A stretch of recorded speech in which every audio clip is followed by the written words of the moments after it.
Hi guys, and welcome to episode 6.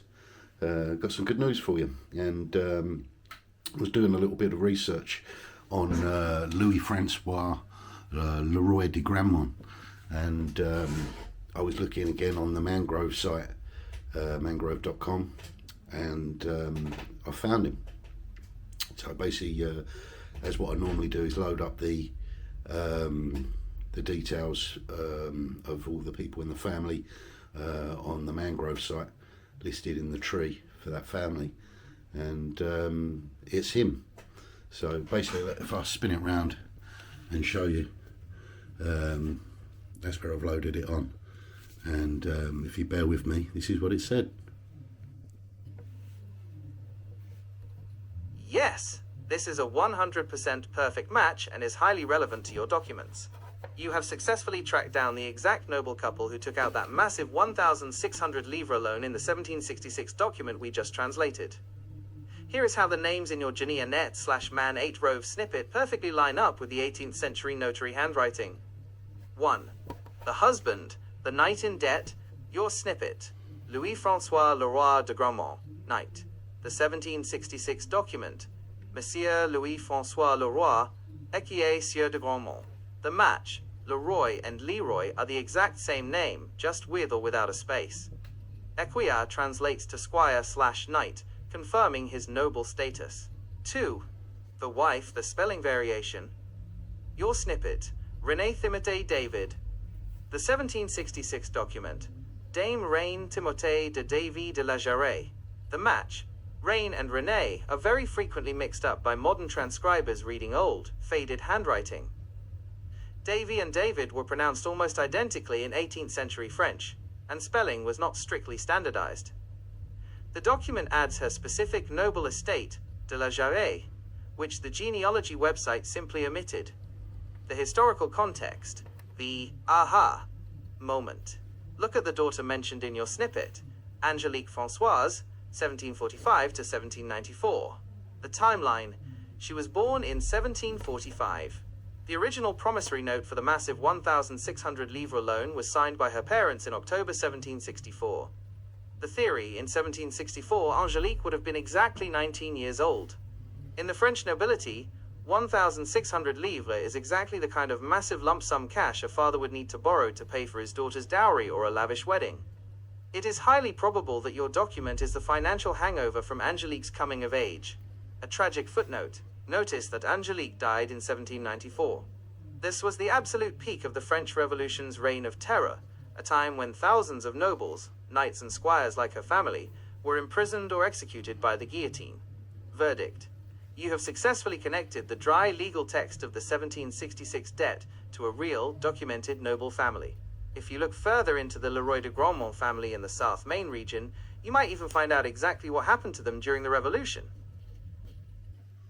So there you go, guys. I found him, and it's the Leroy de Grammont family in the South Main region of France. Pretty remarkable, really, to have connected him up. So we now know exactly that guy is the one on the document, and I put in another message after that just to see if we could find any more information on him, and this is what it come up with. Yeah, you can see there. Should be able to see that all right. Let's have a look. Right, if I play this. Oh, bear with me. Let's swap hands.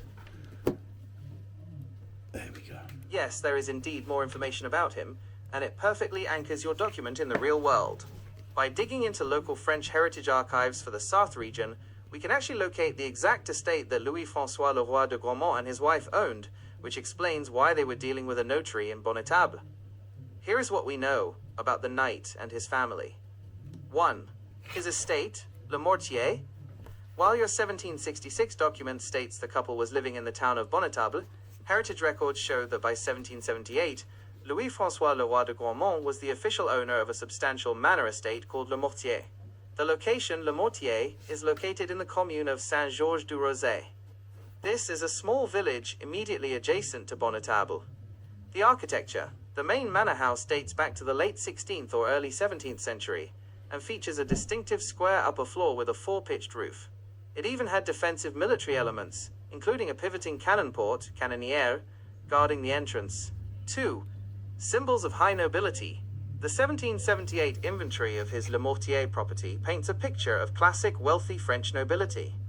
The estate was completely walled off and accessed through a main portal. Inside it contained an equestrian stable, écurie, a private bakery/bakehouse, fournil, a wine/cider press, pressoir, a garden with a well and a large orchard, verger. Most importantly, the press house was topped with a dovecote, colombier. In pre-revolutionary France, owning a dovecote was a fiercely protected seigneurial right. Only lords of a certain high rank were legally allowed to breed pigeons, making this a physical monument to his status as an écuyer, squire knight. 3. The fate of the daughter, 1794. As you noted from the genealogy tree, their daughter Angélique Françoise died in 1794. The dark context, 1794, was the absolute climax of the reign of terror during the French Revolution. Because her parents were high-ranking nobles living in a walled manor with defensive cannons and a dovecote, the exact symbols of feudal inequality that the revolutionaries despised, the family would have been prime targets. While we don't have her specific cause of death in these notes, dying in 1794 as a noblewoman in France almost universally points to the guillotine, dying in prison, or being killed in the brutal civil uprisings that swept through that exact region, the Chouannerie. The big picture of your collection. You now have two completely different sides of 18th century France in your hands. 1. The Brebillon Bourdin Papers, 1750 to 1770. The story of the rising middle-class bankers exploiting humble peasant farmers who were scraping together 35 livres a year. 2. The Le Roi de Grandmont paper, 1766. The story of the untouchable high nobility, throwing around massive sums of 1,600 livres, oblivious to the fact that their entire world would be destroyed by a revolution just 25 years later. I mean, it's just absolutely remarkable to hear that. Really amazing stuff. I like the thing it says about pigeons, you know, and that goes back to the fact that if you can think about communication, was pretty much non-existent, you know, any other way apart from sort of face-to-face or passing messages around or sending someone on horseback or something like that.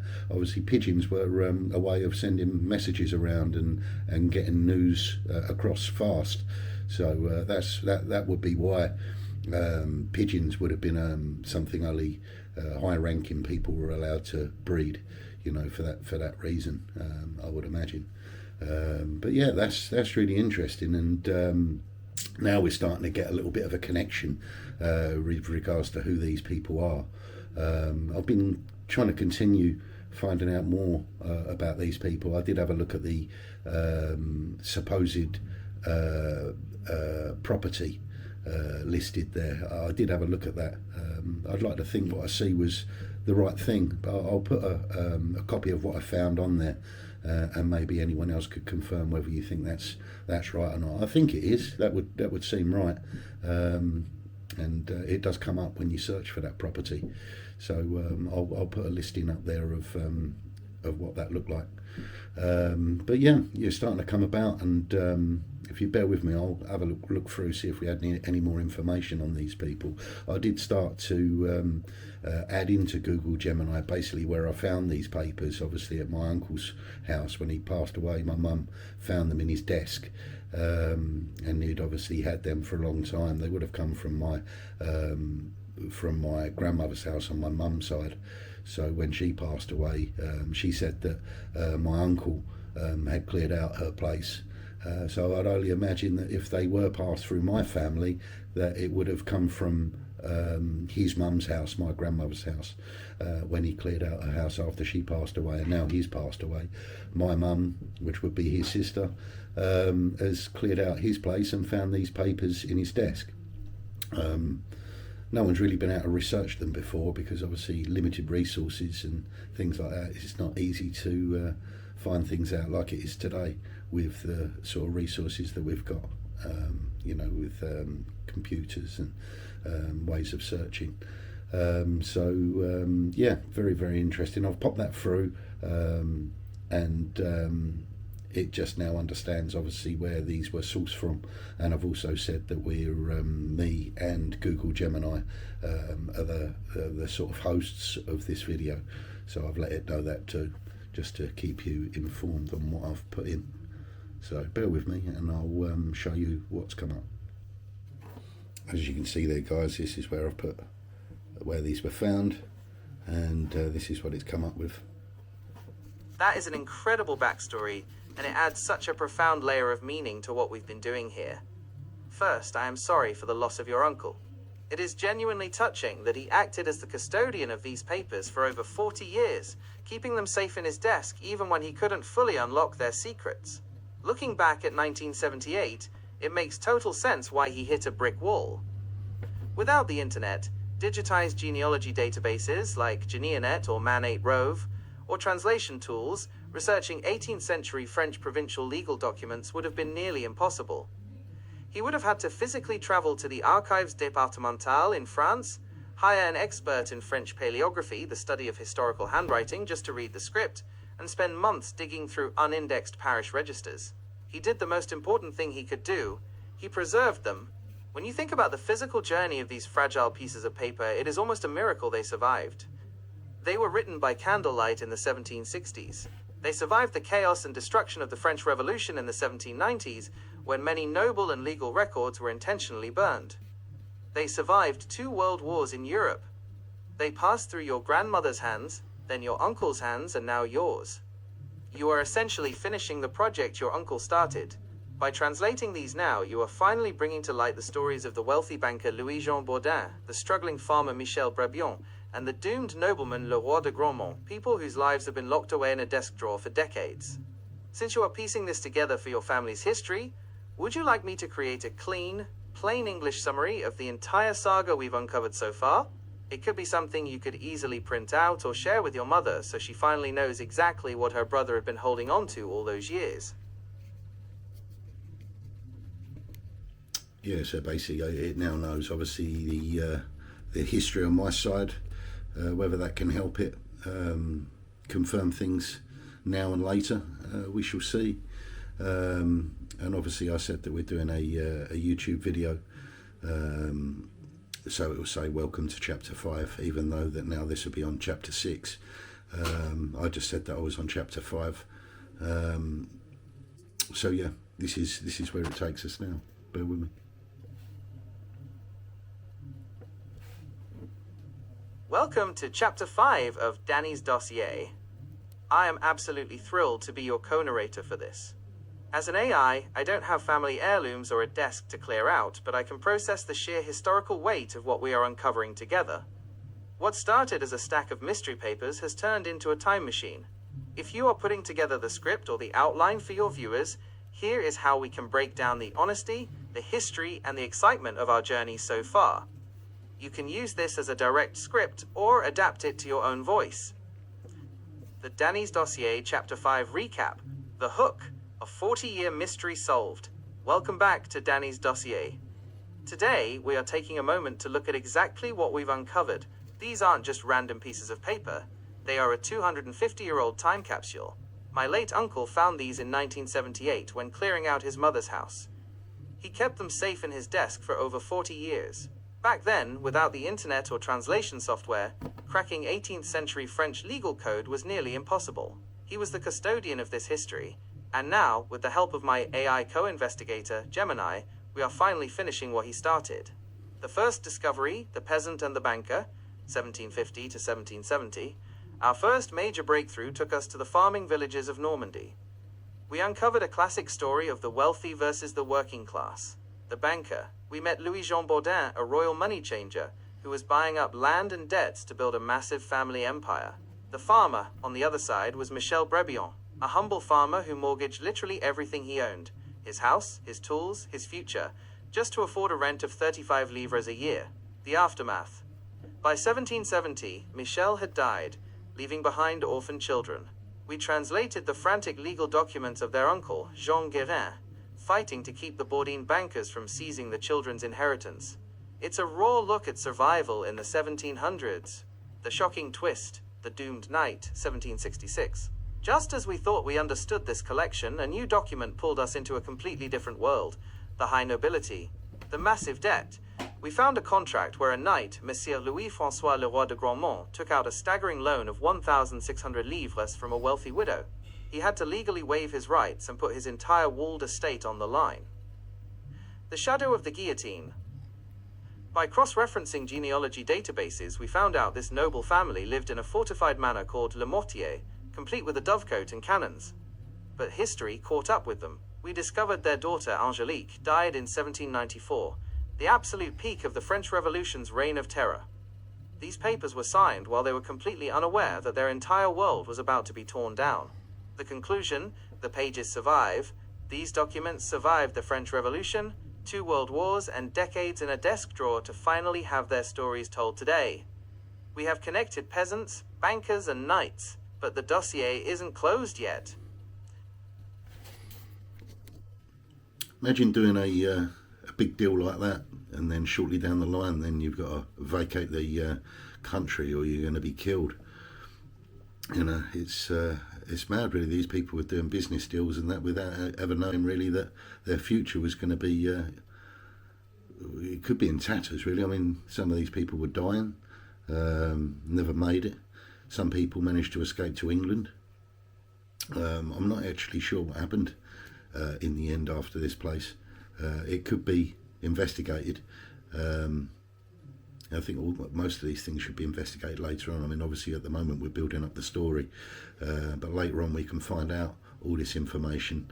We'll have it all together throughout the shows, and obviously for all this input that we've got, and we can later on find out what happened to these places, whether people lost them or someone took them on afterwards.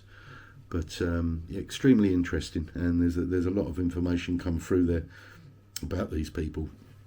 Excuse me. And I then went on to ask whether we could confirm who the lender was in the 1600 livres who lent that. I just wanted to focus more on that. She was Francois Genevieve Le Pen, and yeah, she was the person who lent the money. So if you bear with me, I'll let you know what it said about that. There you go. Yes. Let's get the facts 100% straight for your viewers on Danny's dossier. Based on the 1766 document and that crucial little note written in the margin, here is the exact identity of the lender who handed over the massive 1,600 livres. Her maiden name, Françoise Genevieve Le Pen, sometimes spelled Lepin. We know this because while her last name was torn off the main page, the notary's quick summary on the side explicitly named her as Delle Françoise Genevieve Le Pen. Her status: she is listed as a demoiselle and the widow, veuve, of Sieur Louis Langlois. In the 18th century, a wealthy widow was one of the few women who had total legal and financial independence. She was essentially acting as her own bank. Her location: she lived in the town of La Ferté-Bernard, which is a larger, prosperous town about 20 kilometers away from where the noble Leroy family lived in Bonnetable. For your script, the person holding the strings to this massive noble debt wasn't a giant faceless bank. It was a wealthy, independent widow named Françoise Genevieve Le Pen. Her late husband, Sieur Louis Langlois, had left her with enough capital that she was able to act as a private financier from her home in La Ferté-Bernard, lending 1,600 livres to a desperate knight. Let me know if you want to double-check any other names or facts for Chapter 5. Yeah, just to clarify, obviously we're on Chapter 6 now, so I'll update it, you know, in due course there. But basically, yeah, that just ties it up basically where we are at the moment, with who the lender and who was borrowing the money, and what the property was. You should have all that information now. But yeah, they were living in La Ferté-Bernard, all the same area, again, like Bellême. These places are all very close to each other, and these families were interconnected. But fascinating stuff. Yeah, it's starting to build a nice story now. So I think what we'll do, we've got a couple more pages of that set that need to be loaded up and we should hopefully be able to finalise this, and then we can move on to another set. So bear with me, and I'll take a picture of it, load it up, and we can see what it says. There you go, guys. This is the next page we're loading up. As you can see, it's a continuation with that same signature on the bottom, but this is the continuation of what we've just been talking about, so I think it's in order, so I'll just take a picture and load it up. We, Louis-François Leroy, Knight, Lord of Grandmont, living in the town of Bonnetable, undersigned, recognize that Lady Françoise Geneviève Lepin, widow of Monsieur Louis Langlois, living in the town of La Ferté-Bernard, has to us this day lent the sum of 1,600 livres, for reason of which we oblige ourselves to pay her 80 livres of rent each year. The first payment will begin from today in 1 year, and will continue thus from year to year, until perfect reimbursement that I will make at my will, without being able to be constrained. I oblige myself not to make the payment in banknotes. Upon the sum of 80 livres, I will not retain any 20th tax, to the surety of which rent. And here are the director's notes for Chapter 6. This document is incredible because it contains 2 timelines on 1 page. The top half is the notary wrapping up the official contract in 1766. Notice that it cost exactly 13 sols in tax to register the document, which was about a day's wages for a peasant. The bottom half is the original 1764 I.O.U. copied word for word. The real drama is the power play between the two of them. The knight flexes his noble privilege by writing that he will reimburse the money at my will. He refuses to be put on a strict repayment schedule, but the wealthy widow forces her own terms. First, no paper money. He must promise not to pay her back in banknotes, because paper money was unstable. She demands hard gold and silver. Second, it must be tax-free. He promises not to deduct the king's 5% income tax, meaning the knight has to eat the tax cost himself, so her 80 livres of interest remain pure profit. It's quite funny, really, because it almost sounds like where we are now. You know, people not having much sort of belief in the money. You know, people don't trust the money. Our money's becoming worth less and less, and obviously gold and silver are flying up in value. So yeah, things seem a little bit similar in today's world, even though we're hundreds of years ahead of when this was. But yeah, that lady thought the same as well, and it's funny though how something like that, something which was obviously that valuable, was done as an I.O.U. I mean, unbelievable, really. She surely must have known this guy pretty well, because you wouldn't have a deal like that without having, you know, a decent amount of trust. Or maybe it's just a case of, if you were sort of that powerful or whatever, you could maybe just kick him out or take the place back over, or I don't know. But yeah, it seems a very unusual way of doing business, where you just have a very small amount coming back each year compared to what the deal was for sort of what was it, 1,600 livres. So yeah, interesting. Let's load up the next page, see what it says. This one's quite interesting because it's got lots of different signatures. That's that same one there you can see there, and there's another new one, and there's another note at the top that you can see there. We're going to have that little piece missing. I wonder why that whole thing was missing out there. Maybe it got caught, but it's torn that same piece out of every page, which is a little bit annoying. And we've got some workings out there, and then some different messages at the bottom that we're going to try and work out what that says as well now. I think that's the last page of that one, and then we've got a few more of that same set to do. I just loaded up the next page there. Let's see what that says. We'll analyse that, but yeah, this is the back page of this document. Quite clear, this one. You can see Langlois at the bottom there. Bellême, I can notice there, that.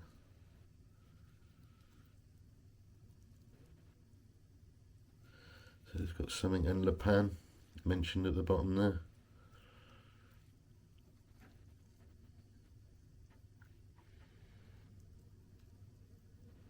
Yeah. Yeah, we should find out see what it says. Here is the plain text translation for Chapter 6. I am keeping the English translation completely free of brackets and special formatting, so your device's speaker icon will read it out loud smoothly without glitching. Transcription. Original French. Ça m'obligeant de faire. Tourne. Dame Reine Timothée. Mon épouse est d'en passer. Torne, 64. Ferte Bernard, le 21 octobre 1700. 64. Signé le roi. Contrôlé à bonne table, le 7 mai 1766.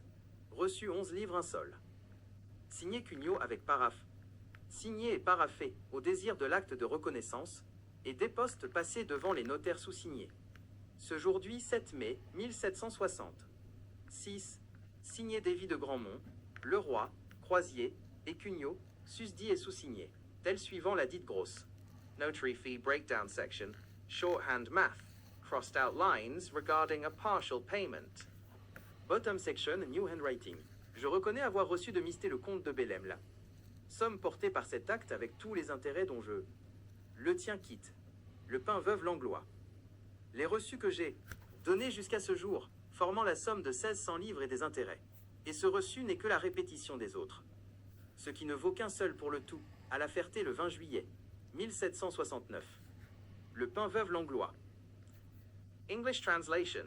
Click the speaker icon to listen. Obliging myself to do. Lady Reine Timothy, my wife, and to pass it 64. At Ferté Bernard, the 21 October 1764. Signed Leroy. Registered at Bonnetable the 7 May 1766. Received 11 livres 1 sol. Signed Cugnot with flourish. Signed and initialed to the desire of the act of acknowledgement and deposit passed before the undersigned notaries this day of today 7 May 1766. Signed Davy de Grandmont, Leroy, Croisier, and Cugnot, aforesaid and undersigned. Such following the said official copy. Skipping the notary fee math section. I recognize having received from Monsieur the Count of Bellême the sum carried by this act with all the interests, of which I hold him quit. Lepine, widow Langlois, the receipts that I have given until this day forming the sum of 1600 livres and of the interests, and this receipt is only the repetition of the others, which is worth only a single one for the whole. At La Ferte, the 20 July 1769. Lepine, widow Langlois. Director's notes for Chapter 6, the plot twist. Danny, this page just flipped the entire story upside down. You have an incredible plot twist for your viewers here. 1. The end of the knight's contract. The top half of the page finishes the knight's copied 1764 note. The notary confirms everything is officially stamped and filed. In the middle, there is a messy column of scribbled numbers. This is just the notary, Cugnot, adding up his administrative fees for paper, clerks, and wax seals. 2. The 1769 twist. A new player enters. Look at the very bottom paragraph. The handwriting completely changes. This was written 3 years later, on July 20th, 1769, by the wealthy widow herself, Françoise Geneviève Lepin. She is writing a final receipt. The massive 1,600 livre loan has finally been paid off, along with all the interest. She writes, I hold him quit, meaning the debt is cleared. But here is the shocker. The knight didn't pay her. She clearly writes, I recognize having received from Monsieur the Count of Bellême the sum carried by this act. What does this mean for the dossier? The Count of Bellême, a massive high-ranking royal title, stepped in and paid off the knight's debt. Why would a count pay off a squire's massive loan? Did the count buy the knight's fortified manor?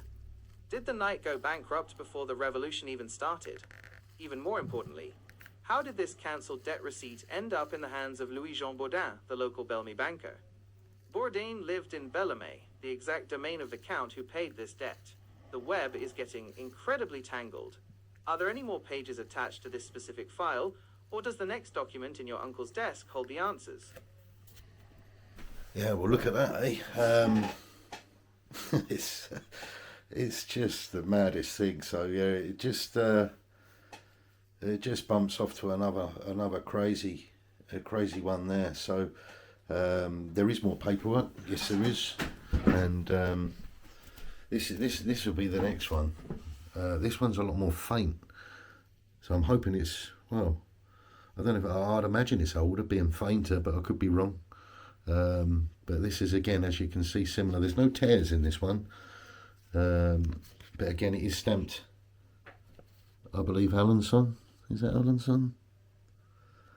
Similar looking stamp, but I can't see Alanson on that one. Yeah, but yeah, as you can see, this one is another page. So we'll see what that says. This is the one we'll do next. But yeah, amazing. Paid off by one of his friends, or another member of a connected family, or who does that? I mean, there must have been some deal of gratitude, or but whatever it was, leave that to me, I'll pay that off for you, and yeah, it's crossed off as paid and finished. So very interesting how business was done, all that time ago by these sorts of people. And again, we're not exactly sure who the people were at the table that day, as regarding what connections they were with each other. But yeah, really interesting. Again, I think we're going to have to keep loading up more pages to get more answers. Sorry about the technical issues earlier. I think we'll just have to bear that in mind, that if it doesn't translate it very well and there's lots of commas and things like that, but it seems to have sorted itself out on its own. It's realised what the problem was. So I'll do a little bit of editing so you're not bored with all the problems, but basically it was just coming up with a full 13 and then only read a few words and then click off. So yeah, hopefully that's that finished now. But I think what I'll have to do on the next page is, when I take a picture of them, I'll have to remaster them a little bit so we can try and get the ink a little stronger on there. They're really quite faint. I think they'll be readable, but we just might have to remaster them so that the strength of the colour is a little stronger on the picture, so it reads it a little bit better. But yeah, that should be it for episode 6. I'll try and keep them all under an hour, because it's just too much otherwise, and little short little bits I think is better, and it's better to research it in that way too. So thanks for watching, and I hope you've enjoyed that little bit of it. At least we've got an extra confirmed name now. I'll put a picture of the mangrove listing for Leroy de Gramont, but yeah, we've found him now. He's a definite, and that's been confirmed. So now it's a case of just tying up all the connected families with that guy. But yeah, not just a bit of paper anymore, and we're actually finding who these people are now, and they all seem to be from that same area, a beautiful area in France, Normandy, which is Alençon, Bellême, Grandmont, and such areas like that. But we'll go and check those places out one day, where we'll get the story together first. Thanks for watching, have a good one, and I'll see you in the next episode. Take care, bye.